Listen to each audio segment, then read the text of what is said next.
Which theropods could be bigger than Tyrannosaurus? Mainstream media seems obsessed with finding carnivorous dinosaurs that match or exceed the tyrant lizard king when it comes to body size, but do any of those challengers actually stack up? First, we're going to look at known specimens of Tyrannosaurus to figure out what benchmarks we need to surpass.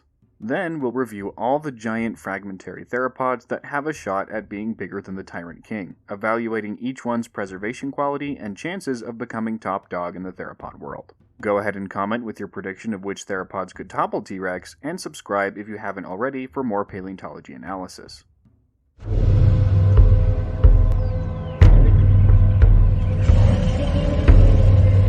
If you think megatheropods are cool, and if you're watching this video you probably do, you might enjoy my new book, Extinction Obsidian Dawn. This epic alternate history military fantasy covers a war between the Aztecs and Carthage, but both sides have psychic dinosaurs. Obsidian Dawn is now published on Amazon, Ingram Spark, and Kobo, with links in the pinned comment and description, and it's the first in the series exploring various civilizations in the same world. The first trilogy focuses on the Aztec-Carthage War. The second trilogy is planned for dynastic Egypt, and the third will be based in Mongolia and China. Give it a look if you're interested in things like military history, ancient civilizations, and prehistoric animal fights. And back to the video. In order for this video to make any kind of sense, we need to establish a typical adult size for T-Rex. So, how do we know, out of all the dozens of specimens we have, which ones are adults? The truth is that establishing adulthood in dinosaurs known only from fossils is a mess, with layers of uncertainty and different definitions. Let's explore a few options. The first definition of adult is an animal that has reached sexual maturity. That is, it's able to successfully reproduce. The problem is that it's nearly impossible to identify sexual maturity from fossil bones, so this standard is all but useless. The second is an animal that shows considerable fusion of sutures within bones, especially skull bones and vertebrae. That would indicate that skeletal growth, on a practical level, is completed. However, that morphological characteristic isn't explicitly tied to a specific growth stage or age, making it a wee bit vague when it comes to establishing actual maturity. The third is by examining the spacing of growth rings in the bones, known as lags, or lines of arrested growth. An individual is considered fully grown when the lags are extremely close together and the bone around them decreases in vascularization, or how many blood vessels are in the outer bone layers. That indicates a cessation of skeletal growth, typically associated with maturity. Using growth rings definitely appears to be the best method. The only problem is that it requires in-depth analysis of a specimen's internal bone structure, which A, is not often practical, and B, has only been conducted on a handful of Tyrannosaurus specimens, not to mention its potential competitors. That means that whatever the standard, the vast majority of specimens we'd be using to compare would have uncertain ages and growth stages, making an apples-to-apples comparison impossible. We could resolve that problem by simply including every T-Rex specimen, including the ones we know aren't adults, but that just causes more issues by making Tyrannosaurus appear much smaller on average than it actually would be when mature. The smallest T-Rex specimen that has strong evidence for being skeletally mature is Trix, RGM 792000. This specimen, displayed in the Netherlands, is estimated to weigh between 8 and 9 metric tons based on 3D scan data. Other skeletally mature specimens include MOR 1152, which has no measurements that I could find, Scotty, typically reconstructed as 10 to 11 tons, and Sue, also typically reconstructed as 10 to 11 tons, but I've observed to be larger than Scotty when using the same measurement standards. Cope appears to be larger and older than any of them, at 30 plus years old and 11 to 12 tons. Goliath is even bigger, but has had no histology done, so we'll exclude it. This would result in a histology-backed, fully grown average of about 10.3 tons, with the caveat that Goliath is probably fully grown as well. Including that monster brings it up to 10.7 tons, but for the sake of the video, let's not. So, we've got a fully grown T-Rex adult of just over 10 tons. Is that a fair comparison for the animals we're about to discuss? No. Why not? Because their histology may not be as well understood as T-Rex, and their sample size is much smaller. So again, it's an apples and oranges comparison. We're taking this then on a case-by-case basis. Anybody who says they know for certain that one of the following theropods is bigger or smaller than T-Rex on average is, quite frankly, either blowing smoke or has access to databases that any sane paleontologist would drool to publish. That's why this video is called Which Theropods Could Be Bigger Than Tyrannosaurus, not which theropods are definitively larger than Tyrannosaurus. With that in mind, let's go to our first contender, the Kweichou sauropod Carcharodontosaurus. This is either a sauropod dorsal vertebra, likely the last or second to last in the series, or a Carcharodontosaurus axis, and it was found in China in 1944. It was identified as a sauropod originally, but both Mickey Mortimer and Darius Now pointed out some anatomical similarities to Carcharodontosaur vertebrae. It's quite large. It's 17 centimeters wide and 15 centimeters long. Proportionally, that's interesting, since Curie and Carpenter 1999 indicated that carnosaur vertebrae are typically longer than they are wide, so the idea that it's a Carcharodontosaur at all is pretty iffy to begin with. It's 84% longer and 48% wider than the same vertebra in the Acrocanthosaurus specimen SMU 74646, which lived at approximately the same time. These proportions don't seem very Carcharodontosaur to me, but hey. Scaling from a 10.5 meter acro would yield 16 meters long from vertebral width and 19 meters long from vertebral length, with the heavy caveat that the material probably isn't closely related to Acrocanthosaurus and wouldn't be good to scale from it. Given the Kweichou vert's shaky at best identity, I'd consider this challenger's chances at dethroning the king to be very low. It's probably a sauropod. Next up is another big fragment from China, the infamous Camp's theropod. I'd recommend checking out Darknix's recent video including Camp's theropod, which has a great breakdown of the animal. Most of this section references his work. He worked with the University of California to examine the material of this fragmentary giant, which consisted of a partial femur shaft and a partial ischium. I hate that word. The material is quite large, with the estimates for femur length and circumference at 1.4 meters and 58 centimeters respectively, although the problem of uncertain identity remains. Camp's theropod could belong to a 6.8-ton, 12-meter Sinraptor, a 13.8-meter, 7.2-ton Yangchuanosaurus gigongensis, or a 15-meter, 12.6-ton Yangchuanosaurus shanghuensis. That's quite the range, which makes sense given how scrappy the material is. There's no denying that it's a big animal at the very least, with even the lowest end estimates putting it as comparable to a small Tyrannosaurus, and the highest making it a beast in the same territory as Cope and Goliath. If you average out the possible reconstructions, you get a huge animal anyway at 13.6 meters and 8.8 tons, although that isn't how it works phylogenetically. Camp's theropod, with a huge disclaimer given how bad the material is, was very likely Tyrannosaurus-sized. Ah, Gomez, you weasel. Gomez is the nickname for a partial middle caudal vert from the Marfim Formation of Brazil, thought to have Carcharodontosaurid affinities. The specimen, NHM PVR 2129b, was described in Bandaria et al. 2024. A paper highlighting dinosaur bones originally collected nearly 200 years ago. The authors admitted that it lacked diagnostic features that enabled confident assignment to either Carcharodontosauridae or Megaraptora, but noted that Megaraptorans typically have pneumatic verts and this specimen did not. Out of the two options then, it was more likely to be a carc. It's undoubtedly a huge caudal vert at 22.5 centimeters long and 17.1 centimeters wide. That's 40% longer than the biggest Acrocanthosaurus midcaudal, which would scale the animal to 16.1 meters long and 18.3 tons. Gomez is 70% wider than the biggest Acro midcaudal, getting you 19.6 meters and 33.5 tons. There are huge problems with this scaling. One, Acrocanthosaurus is incredibly bulky for a Carcharodontosaurid, so it's the most liberal choice to make for scaling.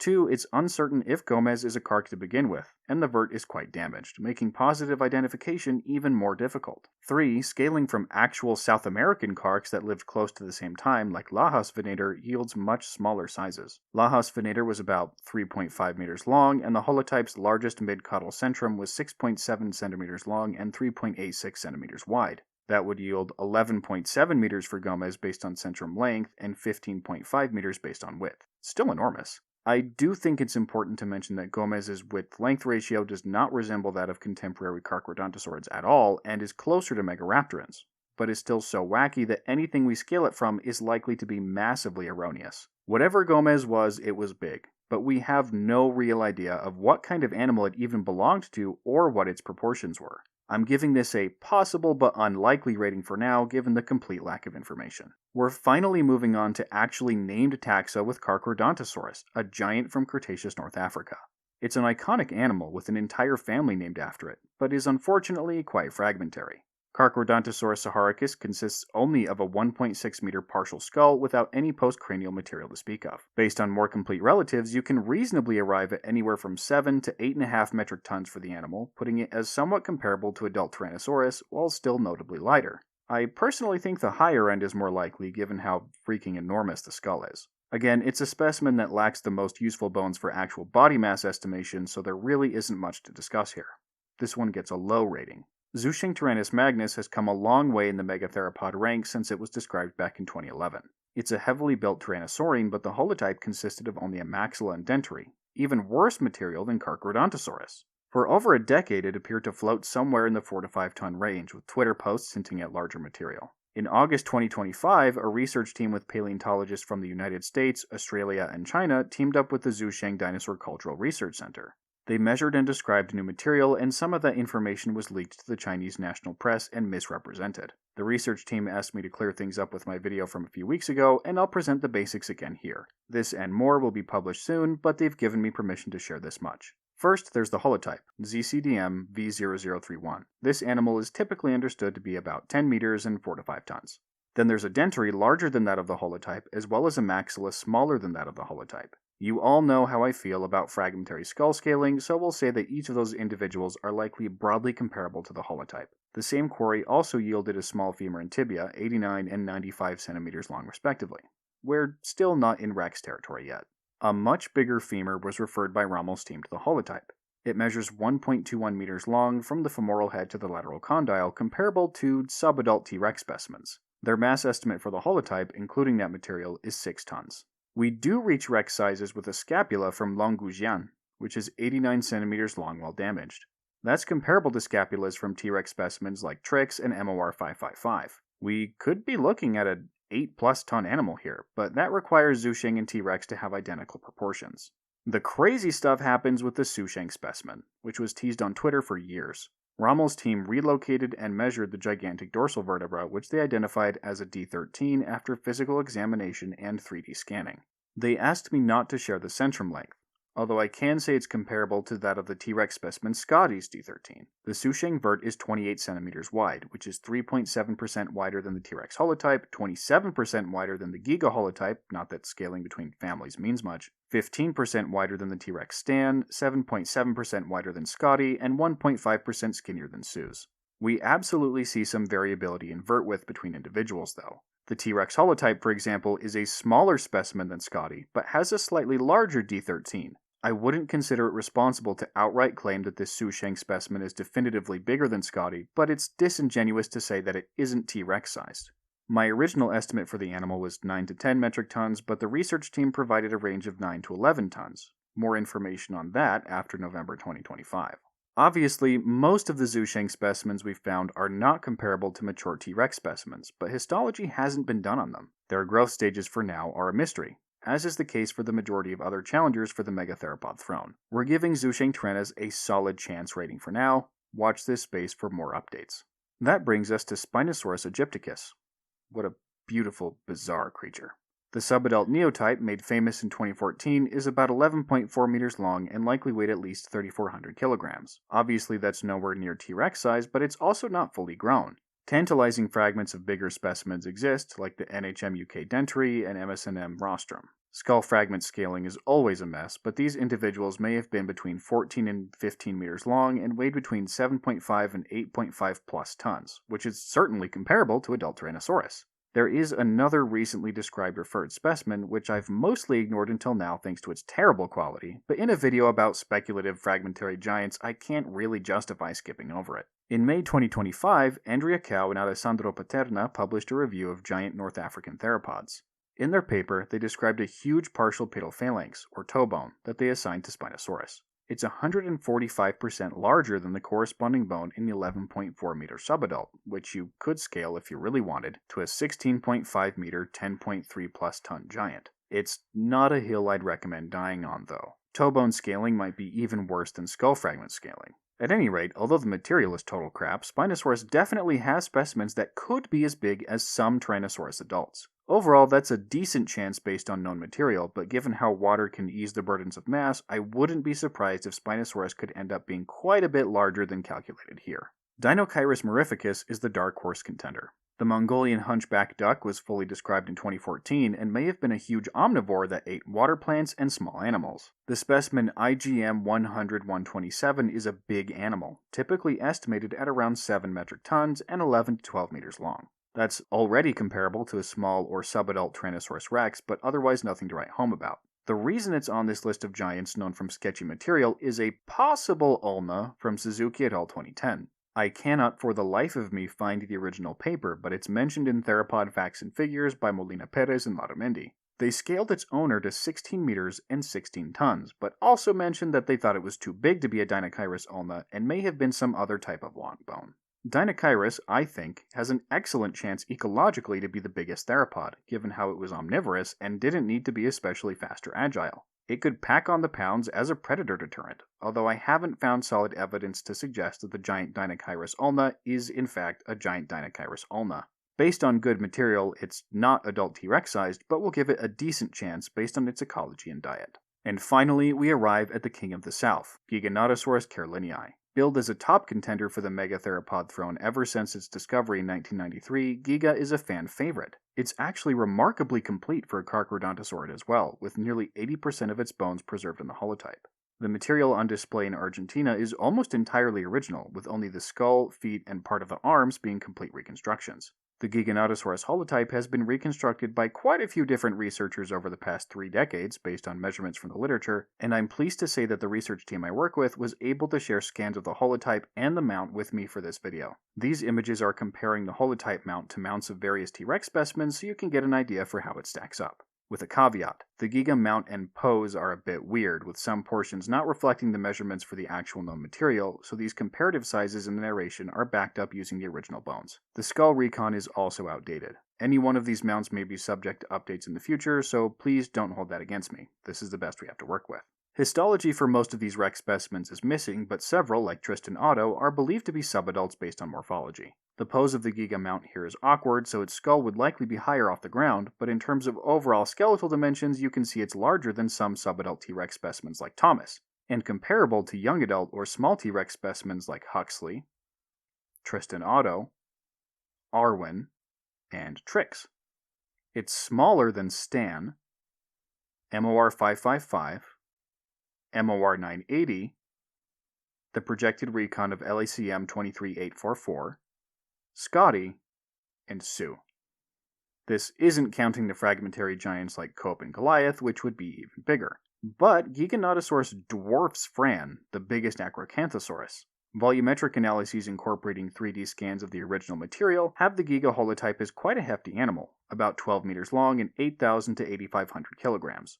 Whether or not it's completely done growing is up for debate, as the specimen displays closing of sutures, but that's not a perfect indicator of maturity in Carnosaurus. It's definitely comparable to the smaller adult T-Rex individuals like Trix, and larger than 2 famous specimens, like Amon H5027 and CM9380. Without more information, it certainly counts as a Rex-sized individual, although the idea of the Giganotosaurus holotype being the size of a big Rex seems based in inconsistent measurement standards. When looking at scans of the material, it's clear that it's been the victim of inflated numbers, like femur length, which is often cited at numbers that can only be reached by measuring at a diagonal angle or over the curves. When using the same standards, Giga is comparable to small T-Rexes. It's also worth pointing out that we might be reconstructing Carcharodontosaur neck muscles as too large and Tyrannosaur neck muscles as too small. There's also the infamous dentary referred to Giganotosaurus, which is cited varyingly at 2 to 6% larger than that of the holotype. As we may have learned by now, skull fragment scaling is notoriously variable in theropods, particularly jaw material. The dentary owner could be the same size as the holotype, could be larger, could even be slightly smaller. To be parsimonious, I'm inclined to accept that it's larger, but I'm automatically suspicious of size estimates based on skull material alone. The lower estimates seem far more likely given how the holotype is smaller than often thought. It's still a huge animal by any reasonable standard, and overall gets a solid chance of being as big as Tyrannosaurus given the staggering difference in sample size. I'll have to be honest though. I'm rooting for a giant Megaraptoran relative to come out of nowhere and steal the top spot indisputably so we can stop arguing about this. Plus, the more I learn about Megaraptorans, the higher they climb the ladder of my favorite dinosaurs. Have you seen Mape? Have you seen a Rostion or Megaraptor or Orcaraptor? These things are overwhelmingly cool. Give me a 15-meter Megaraptoran, please, with exquisite preservation while you're at it. What theropod do you think has the best chance of being the biggest? Tyrannosaurus has a clear advantage thanks to its much larger sample size, which gives it the biggest specimens overall in the form of Sue, Cope, and Goliath, but perhaps any one of the other theropods we talked about today would be even bigger with a comparable number of specimens. Only more hard work and study will uncover the truth. Don't forget to check out Extinction Obsidian Dawn with the links in the pinned comment. You know, if you like dinosaurs and ancient warfare and epic fantasy and cool things like that. You can also subscribe to keep learning more about these amazing animals, and join the channel to receive cool perks like loyalty badges and shoutouts. If you're a crazy dino fanatic and join the Megatheropod level, you'll get early access to videos. Which, is pretty cool. I'm the Vividen, and I'll see you the next time I want to start a fanboy war in the comments.